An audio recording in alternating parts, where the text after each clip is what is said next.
So we're back to my acoustic blues little booklet from Johnny Norris, and we're up to the fourth song, which is called Home Hooch. I'll do Guitar Pro tabs for this. It's in drop D tuning, so but the rest is in standard tuning, and so dropped D tuning means that it's very easy to create power chords. So for a lot of the song we're sort of playing power chords on the acoustic. So you got that sort of bass rhythm bit happening right through the song, and alternating with a lead part. So you do the rhythm bass bit, you have a lead part. So it's a nice little song for anyone sort of wanting to introduce a bit more lead playing to their rhythm playing. There's a nice little song to sort of practice that in the D blues scale. The 6 lead parts, they're all different, so that's your challenge. You've got to learn 6 different parts. They're all in roughly the same position. You're up here, and you can really see the D minor F shape when you're doing those bits. So they're all around there, but they're all slight variations. So that's the challenge, just to sort of remember each bit. Let's make a start. I'll put up the tab as I go.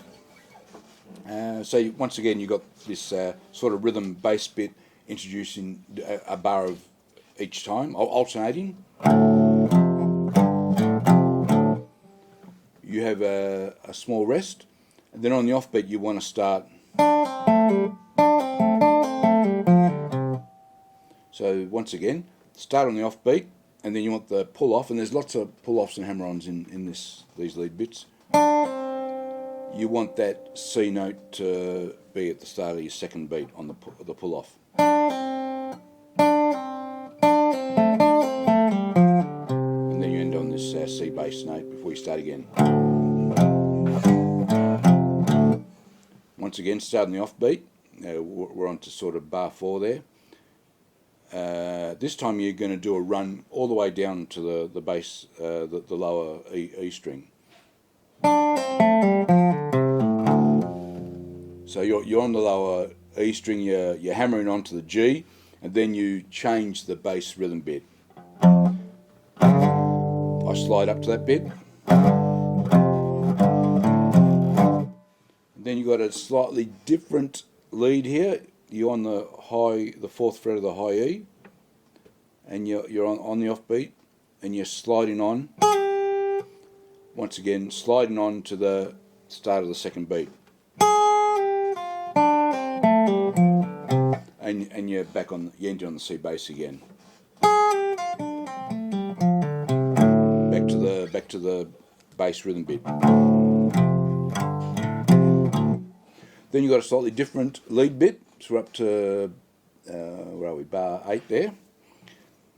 You've got a quarter note rest, so that's the first difference, and the second difference is you've got to start with 2 strings. You've got a G sharp or A flat there, and a D note. You got to pull off, hitting that F as a triplet, and then you want to do a slight. It's shown as a quarter note, a quarter tone bend. You don't want to do a full semitone. Oops, my piece just went off. You don't want to do a full semitone bend. You don't want to reach that C sharp. You want to be in between the C and the C sharp, and that just means a slight bend, a slight twinge.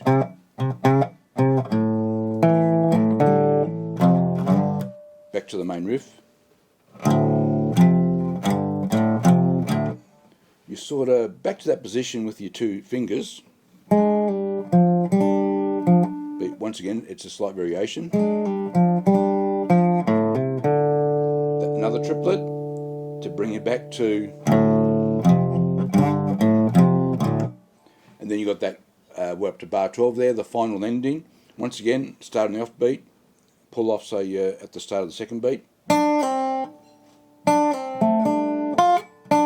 And this time the variation is that you go up before you go back down again. And now you're ending on the F note before you start again. I've got the arrangement where you do that twice. Third time round, you're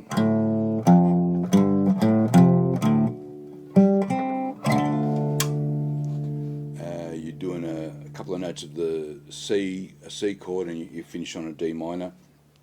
It's not the most exciting endings. You could change the ending and do something like a C5 and sliding down to a D5. And that will give it sort of a more rock type of sound ending. You could even end it down here. Use that bit of the C chord and do the D minor there. You can do a arpeggio back.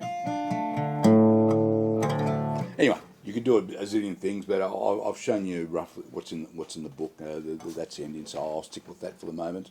So why don't I do a playthrough? I'll play my Guitar Pro. This is at 90 beats per minute, which I think is a nice tempo to start with. Then in your own time you probably want to get that maybe just slightly higher, but it sounds good enough as is. And I'll have the tabs up as I play through. Okay, here we go.